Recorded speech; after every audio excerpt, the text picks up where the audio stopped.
এই কথাটা আমরা সবসময় শুনতে পাই যে মেয়েরা মেয়েদের সব থেকে বড় শত্রু হয়।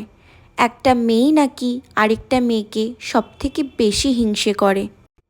কিন্তু কেউ কি এটা বলে যে একটা মেয়ে আরেকটা মেয়ের সব থেকে ভালো বন্ধুও হতে পারে? একটা মেয়ে আরেকটা মেয়ের সব থেকে ভালো চাইতে পারে। আর এই দুটো মানুষকে দেখলে আমি সেটা বুঝতে পারি।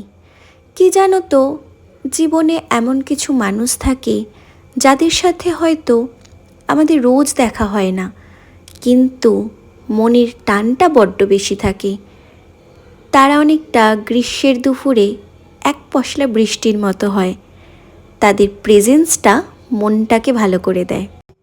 আর সেই রকম কিছু মানুষ জীবনে পেলে অবশ্যই তাদেরকে আগলে রাখা উচিত, কারণ এই সব মানুষগুলো জীবনে থাকলেই কিন্তু জীবনটা সুন্দর।